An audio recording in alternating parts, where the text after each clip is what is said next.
Hey everyone, how's it going? Did your money work for you today? Let me know in the comments. Let's dive right into today's topic. It's 11 p.m., you're lying in bed, running numbers in your head, but the math just isn't mathing. You went to school, got a job, got a promotion. And right now, without doing that shameful money shuffle between accounts, you're trying to figure out if you can afford to pay the car note or the electric bill. My friends, this is not your fault. It's a trap the system set for you. Over the years, I've built serious wealth in both the stock market and real estate. And let me tell you, I fell into some of these very traps when I started out. That's why what I'm sharing today is truly valuable. The middle class doesn't go broke from one single bad decision. They go broke from multiple, simultaneous decisions that seem completely normal. Let's break them down one by one. The first trap is the riskiest because it feels like a reward. Lifestyle creep. You get a raise, you earned it, you put in the work. You upgrade your apartment, get a slightly nicer car, and stop buying store brand groceries because now you deserve it. And your bank account looks solid because you're making more. But here's what you're missing. Whatever you were saving before the raise is exactly what you're saving now, which is practically zero. 36% of people making over $100,000 a year are living paycheck to paycheck. Even 40% of Americans making $500,000 feel financially stretched. Lifestyle creep is designed to consume whatever you make until you consciously put a stop to it. Let's look at the real numbers. Instead of rolling a $15,000 raise into your lifestyle, if you had invested $1,250 a month at an 8% return for 25 years, you'd have $1 million today. Without winning the lottery or catching a trending stock, with every income increase, automatically invest at least half of it before your lifestyle even notices and live on the rest. That first half is the difference between someone who builds wealth and someone who just works forever. The second trap is the car. Guys, picture a mediocre suburban American street. There sits a pickup truck on a 7-year loan that's never seen dirt, waiting to be traded in at the first opportunity. The average new car payment is $772 a month. 20% of buyers are committing to over $1,000 a month. Loan terms have stretched to an average of 69 months, with some going up to 84 months. That's 7 years. When the car is 7 years old, you're still making payments. And here's the trap within the trap. At the end of 2024, nearly 25% of trade-ins were underwater. They owed more than the car was worth, carrying an average of $6,000 in negative equity. They just roll that negative balance into the new loan. The payment resets, but the debt doesn't. You never actually own anything. You're just leasing metal at high interest rates, and the dealership loves you for it. The difference between someone who always has a car payment and someone who buys a reliable used car and invests the difference at a 10% return is nearly $800,000 over 30 years. That spotless pickup truck isn't just a vehicle, it's a payment plan, and it's stealing your retirement. The third trap is credit cards. Total U.S. credit card debt recently surpassed $1.1 trillion. The average interest rate for those carrying a balance is over 22%, and almost half of cardholders carry debt from month to month. If you try to pay off an $11,000 balance at 22% interest, making only the minimum payments, you'll be paying for 22 years. You will have paid back a total of $29,000 for things you likely don't even remember buying. The psychology works like this. Research from Warwick University found that when the minimum payment amount is removed from the statement, people voluntarily pay 70% more. That number on the statement makes your brain perceive what should be a ceiling as a floor. The bank didn't design the minimum payment to get you out of debt.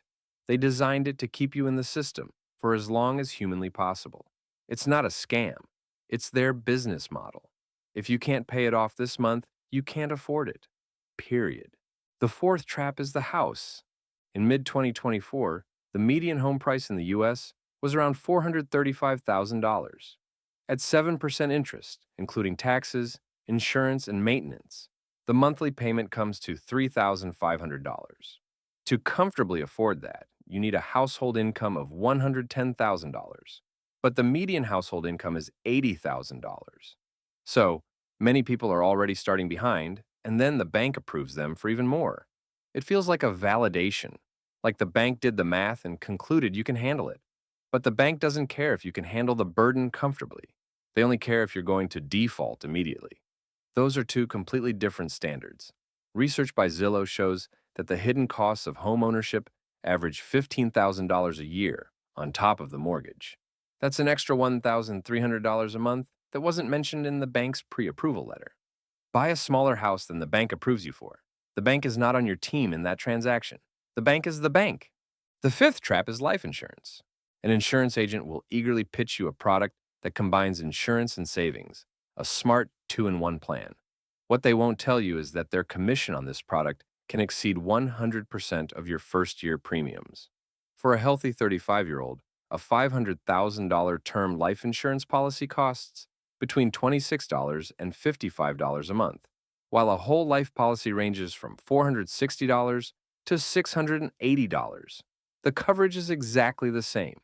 If you invested that $450 difference into a monthly index fund, you'd have nearly $1 million in 30 years. Meanwhile, the whole life policy will only build $100,000 to $130,000 in cash value over that time. And when you die, the insurance company keeps the cash value and only pays out the death benefit.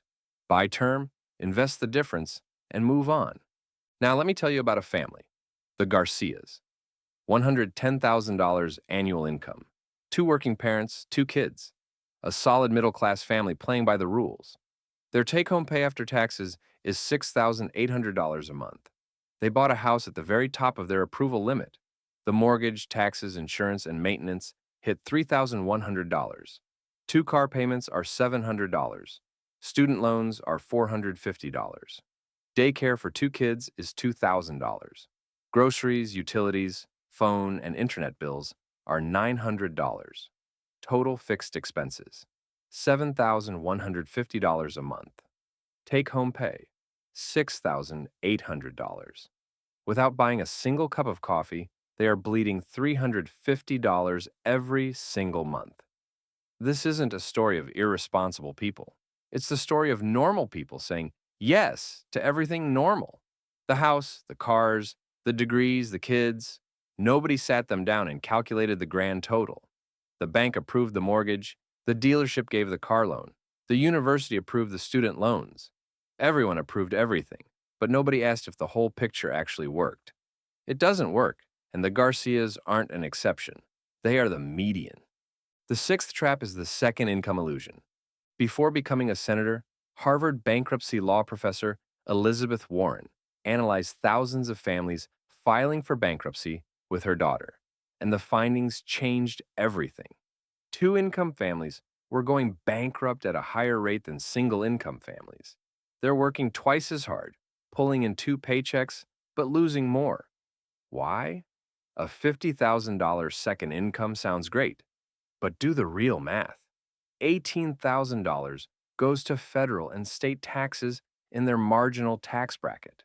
Daycare for 1 child costs the national average of $13,000. Commuting costs are $4,000 to $5,000. The unavoidable convenience costs brought on by exhaustion, takeout, house cleaners, expedited shipping, pre-chopped veggies, eat up another $5,000 to $7,000. The real contribution of that $50,000 salary is only $7,000 to $10,000. And here's the ultimate trap. The family's fixed expenses, the house, the cars, etc., are structured around 2 incomes. That means both incomes are now permanently load-bearing. There's no margin, no backup plan. If one person loses their job, gets sick, or has to care for an aging parent, the structure doesn't just bend, it breaks. Structure your fixed expenses so they can be covered by one income, and use the second income to build real wealth.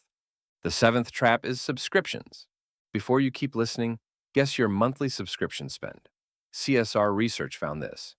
People guess an average of $86, but the actual average is $219, more than 2.5 times their guess. 42% are paying for at least one subscription they completely forgot about. A typical household's list looks like this: Netflix, Disney+, Spotify, Amazon Prime, a food delivery app, a gym membership. And pay attention here. because gym memberships are in a league of their own. Americans pay billions of dollars every year for gym access they don't use, justifying it by saying the membership is motivating. It's not motivating, it's wasted money. A news site, an app that auto-renewed after a free trial 6 months ago, it comes to about $160 a month, which is $2,000 a year. Invested at a 7% return, that money would grow to $87,000 in 20 years, yet it's being spent on things you've largely forgotten about and don't use. Open your bank statement right now and check it. You'll see something that will shock you. The eighth trap is the lack of an emergency fund. Let's just start, because the numbers say it all. 59% of Americans cannot cover a $1,000 emergency with savings, and 27% have no emergency savings whatsoever. What this means in practice is that when the car brakes fail, the water heater dies, or a hospital bill arrives, they turn to a 22% interest credit card. That $3,000 repair job ends up costing nearly $5,000 by the time it's paid off. Not having an adequate emergency fund doesn't just hurt when something breaks. It makes every unpredictable expense vastly more expensive, because every one of those expenses is filtered through high-interest debt before it gets to you. And this is the easiest problem on the list to fix. Open a standard high-yield savings account and park 3 to 6 months of living expenses in it. Build this before anything else on this list. The ninth trap is keeping up with the Joneses. In 2024, the NBER confirmed what everyone already suspected. When people find out their peers are making more money, they immediately increase their spending on visible things like cars, clothes, and vacations. Social media took what used to be a slow-moving, neighborhood-level comparison and turned it into a real-time, universal race. And think about this, my friends. A huge percentage of the people you're comparing yourself to cannot actually afford their spending. Your college buddy's new car?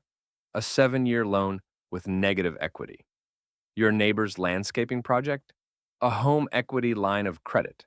HELOC. Those vacation photos? Credit card debt that's still not paid off. Everyone is financing the appearance of wealth. Nobody posts their credit card statement next to their beach selfie. The only audience that truly matters for your financial life is your future self. Your future self, someone who either has options or doesn't, is being shaped right now by these decisions that feel completely normal and seemingly carry no financial risk. The 10th trap is emotional spending.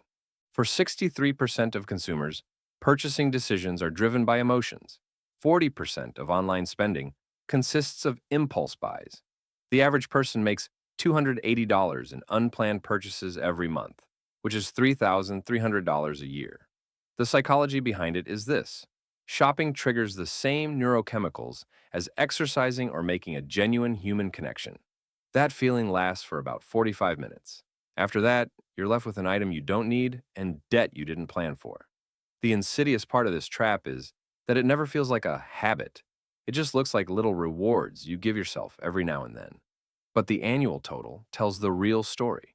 $3,000 a year at a 7% return equals about $130,000 over 20 years. Combined with subscriptions, convenience costs, and social comparison spending, it's not one single bad decision, but dozens of seemingly reasonable small decisions that result in a lifetime wealth loss of $300,000 to $400,000. The 11th and most silently destructive trap is delayed investing. If you invested $500 a month at age 25 with a 7% return, you'd have $1.3 million by age 65. If you start investing that same $500 at age 35, you'll tap out at $610,000. A 10-year delay, despite the exact same monthly contribution, costs you $700,000. The average American starts saving for retirement at age 31. The median retirement savings for the 55 to 64 age group is $185,000, while the estimated amount they actually need for a comfortable retirement is $1.26 million. The gap between those two numbers isn't a math error, it's a psychology problem. Specifically due to present bias, your brain always perceives future needs as less real than current wants. Retirement feels like future you's problem. But let me tell you, future you is going to be incredibly pissed off about this. Automate your contributions and keep them out of sight. The financial choices you don't have to remake every month are usually the right ones.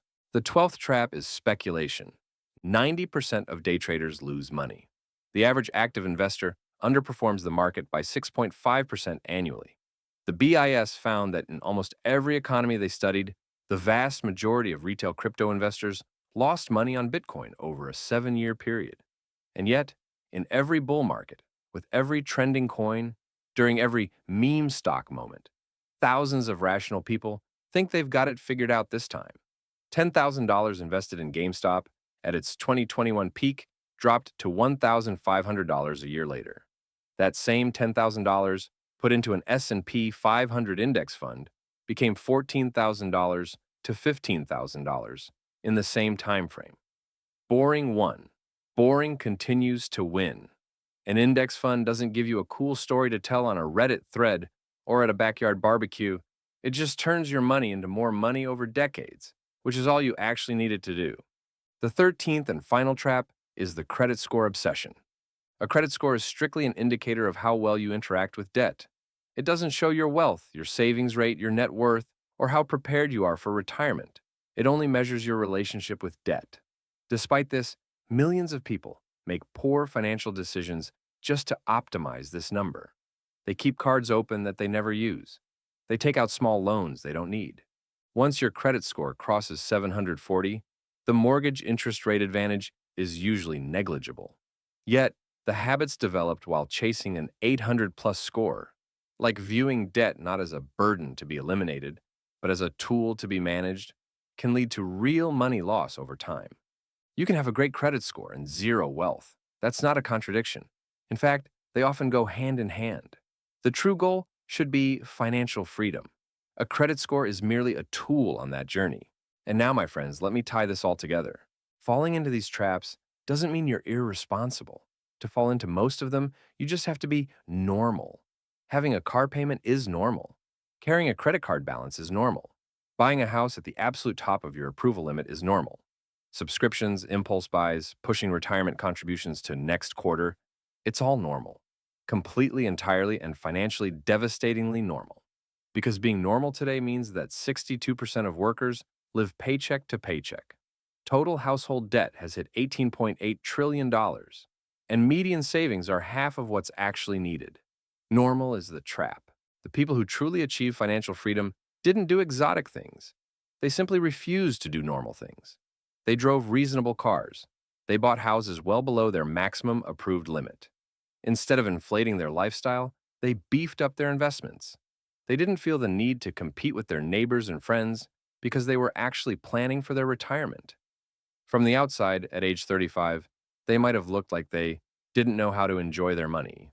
But in reality, at age 55, they were people who had options. And options, the freedom to choose your work, your time, your life, is what money is actually for. You don't have to fix all of this week, my friends. As you were watching, which one of these hit you the hardest? Which one made you say, "Yep, that's me"? Start right there. That is exactly where your story begins to change. Remember, money loves patience. Let your money work for you, not the other way around. If you enjoyed the video, leave a like because every like is an investment for me. Don't forget to subscribe. See you in the next one.